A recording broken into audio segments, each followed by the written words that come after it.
Monsieur le Président du Conseil des cadres mauritaniens, du collectif des cadres mauritaniens expatriés, Mesdames et Messieurs les membres du bureau du CCME, Monsieur le secrétaire exécutif de la Convention des Nations Unies sur la lutte contre la désertification, honorables invités.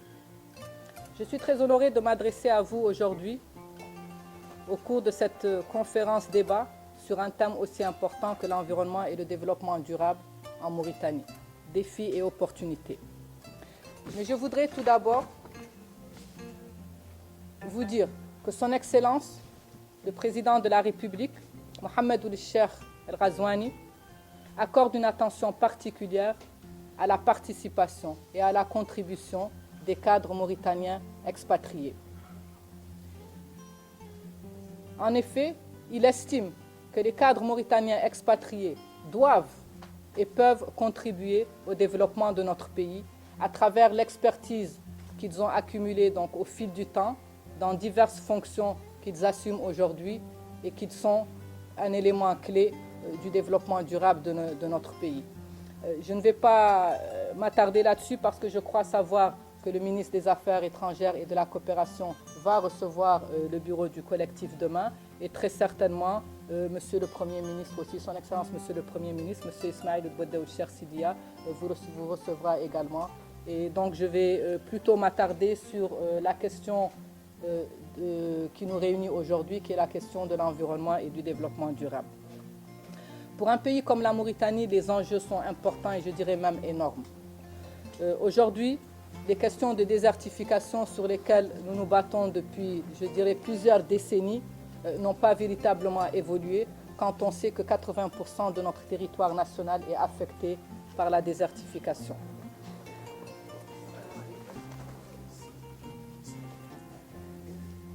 Ceci touche aussi nos forêts.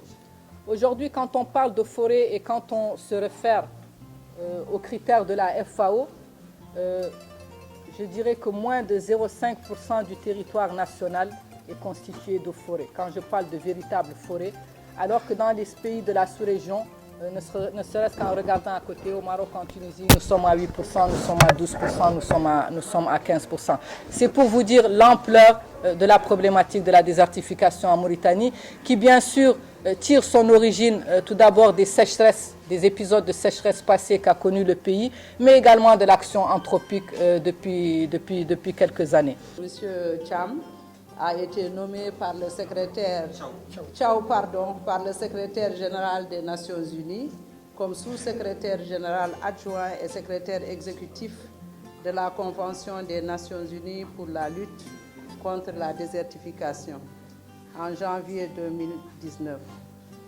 Et je vous remercie en tout cas d'avoir accepté d'animer ce soir les débats et au plaisir de vous passer la parole. Et je voudrais juste tous vous dire bonjour. Comment mélanger l'eau à l'huile?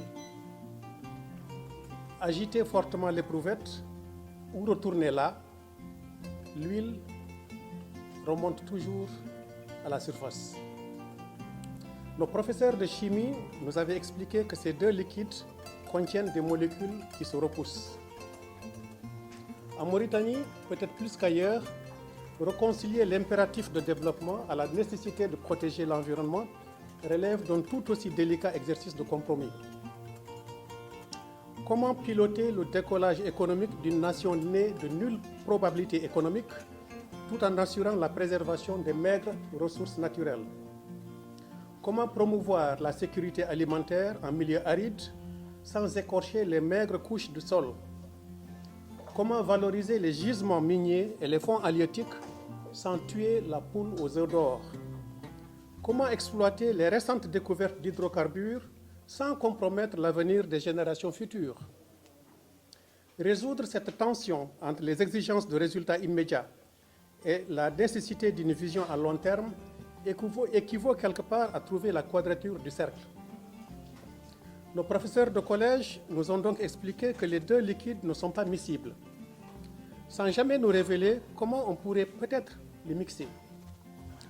Alors c'est dans la cuisine, hors classe, que j'ai compris que pour mélanger l'eau à l'huile, il fallait un émulsifiant. Le résultat est plutôt savoureux. Ça donne de la vinaigrette.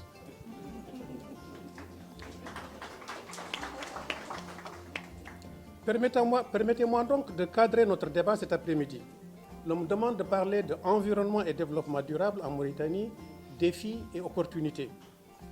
Je vous propose, patience en bandoulière, de parcourir les paysages sahéliens et sahariens de la Mauritanie à la recherche d'un émulsifiant.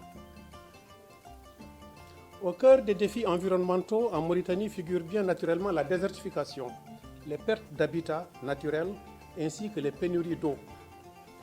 Preuve que les changements climatiques ont déjà eu leur effet, les sécheresses sont de plus en plus fréquentes et de plus en plus intenses, affaissant à chaque occurrence l'économie du pays. Les années de graves sécheresses correspondent toujours à des années de contraction économique, tant le secteur primaire constitue l'ossature de l'économie. On estime que plus de 60% des Mauritaniens tirent leurs moyens d'existence et leurs moyens de subsistance de l'agriculture et de l'élevage. Les sécheresses désemparent les citoyens, pas seulement ceux vivant en milieu rural. Les milieux terrestres sont affectés autant que les espaces marins et côtiers. La faune et la flore payent un prix tel que leur présence se conjugue désormais au passé. L'autre sujet que je voulais aborder, c'est l'agropastoralisme en Mauritanie. Dans un pays comme la Mauritanie, la Grande Muraille Verte devrait se concentrer sur la restauration des zones de pâturage. Il me semble que notre pays doit investir davantage sur le pastoralisme et l'agropastoralisme.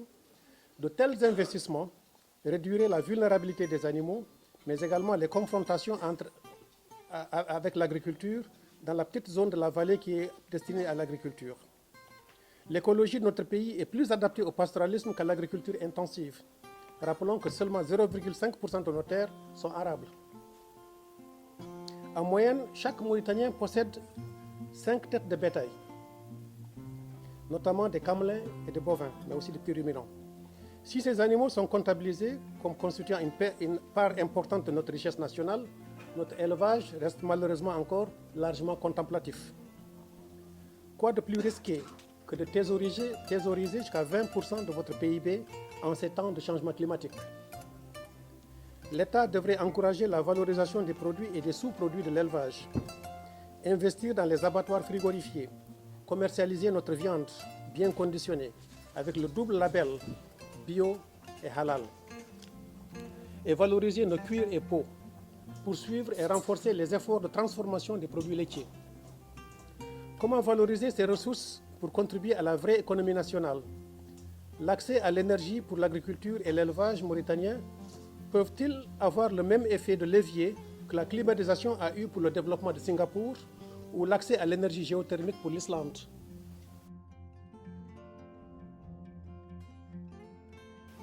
C'est que le problème des ministères, il n'y a pas une adéquation entre les différents ministères. Le surpâturage de la Mauritanie est venu, certes, avec le changement climatique, avec la sécheresse, mais aussi avec l'action de l'homme et l'inadéquation entre les différents ministères. Le ministère de l'hydraulique, par exemple, a eu à faire des forages un peu partout. Le ministre de l'élevage, en fait, les animaux vont se concentrer au niveau des points d'eau. Il ne suffit pas d'être expert. Vous regardez, vous allez voir que tout autour, au fur et à mesure que vous vous approchez des points d'eau, il y a une dégradation de ce surpâturage. Or, en Mauritanie, nous avons quand même la possibilité, la chance. C'est la transhumance, c'est un mode de gestion de l'espace pastoral. Et aujourd'hui, j'espère, et j'anticipe avec les différentes opportunités que le conférencier a eu à dire, c'est qu'aujourd'hui nous avons un vaste projet qui regroupe 5 ou 6 pays qu'on appelle le PRAPS. Et que j'espère que les résultats de ce projet vont permettre justement à restaurer la situation que nous vivons. Est-ce que vous pensez réellement que les États du Sahel ont une politique environnementale coordonnée? Parce qu'il n'y a pas de frontières en matière d'environnement. Et si on ne parvient pas donc à initier une synchronisation des politiques au Sahel, il n'y aura pas de résultat. Ça, c'est la question de l'analyse est la suivante. Je pense, et c'est à vous de juger, monsieur le conférencier, que ce qui se fait dans ces pays en matière d'environnement, c'est tout simplement un suivi de l'évolution des conventions internationales. Et il n'y a pas d'articulation entre le contenu des conventions internationales et les priorités des nations, ce qui est peut-être très grave.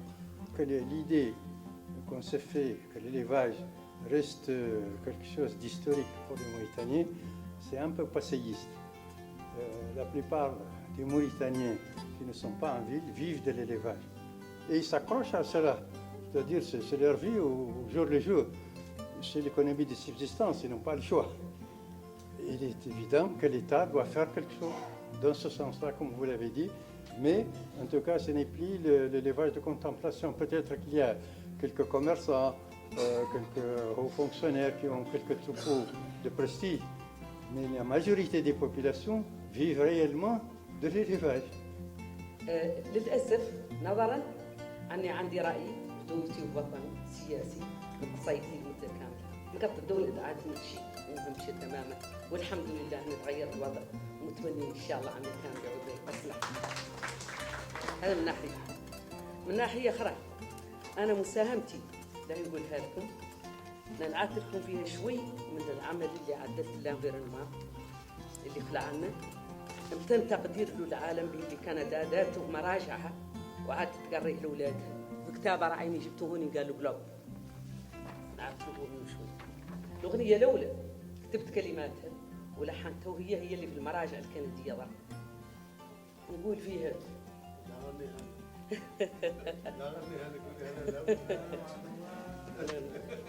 الدور تسمع سهول تحرق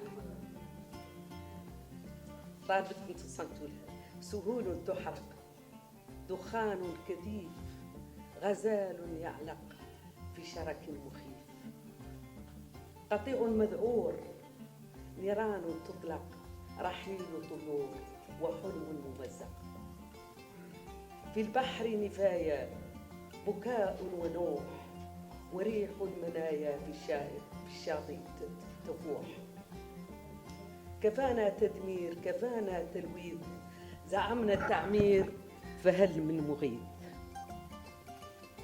ترعاكم السماء والأرض أمكم إخوة للنبات والماء أصلكم يا قومنا يا أهلنا على الطبيعة حافظوا تذكروا بأنكم أبناء هذا العصر الجحيم كأنكم عضو بناء قد أقيم لا تهلكوا حرثا لا تحرقوا نبات لا تقطعوا نسلا فما ذنب الحياة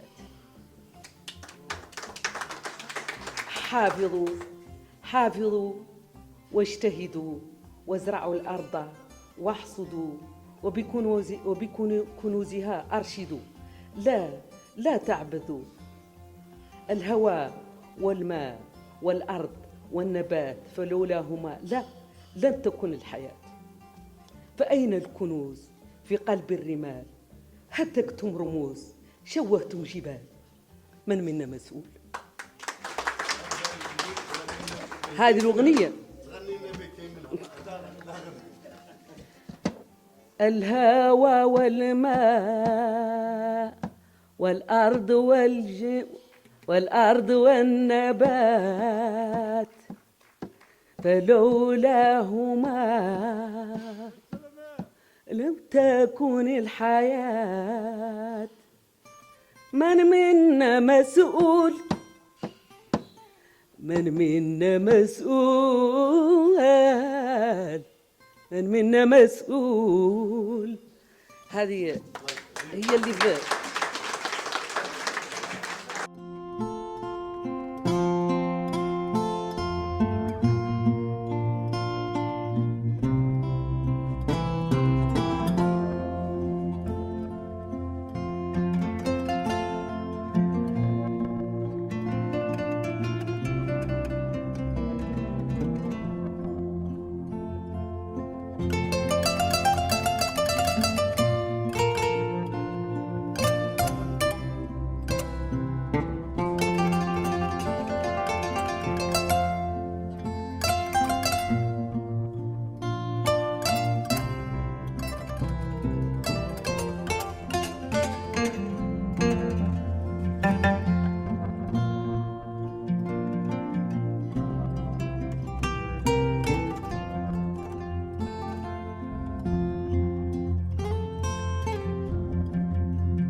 ont des moyens de subsistance qui dépendent de l'élevage. Moustapha, vous avez tout à fait raison. Il y a beaucoup de Mauritaniens qui ne dépendent que de l'élevage. Il y a aussi beaucoup de gros porteurs mauritaniens, malheureusement. Mais comment trouver un moyen de perturber le système économique pour le booster? C'est d'apporter de l'énergie.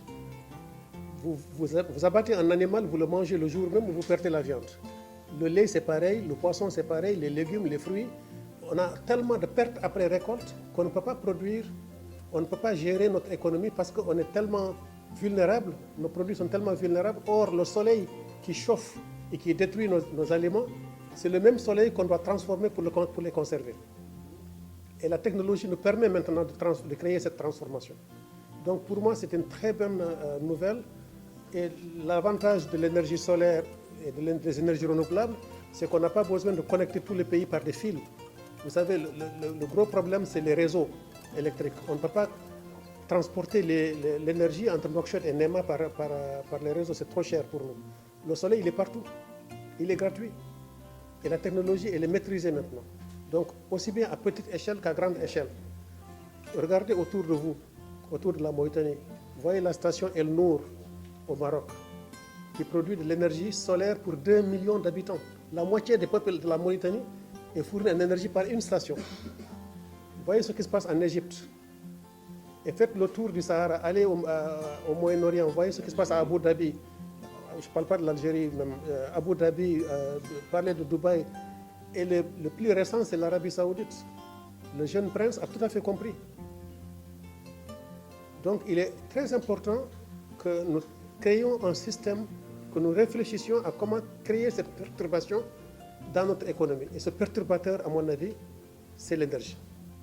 Et c'est l'énergie solaire, c'est l'énergie éolienne, c'est l'énergie océanique et toutes les énergies renouvelables dont on peut disposer. Et bien, si le vent était une nuisance, on peut le transformer en bien. Si le soleil est une nuisance, quelque part, par la chaleur, on peut le transformer en bien. Donc, toute la question est de savoir quel est l'émulsifiant que vous pouvez trouver pour transformer votre défi en opportunité. La population est jeune, c'est un très bon secteur. C'est un atout. Parce que la jeunesse, elle est vibrante, elle est créatrice.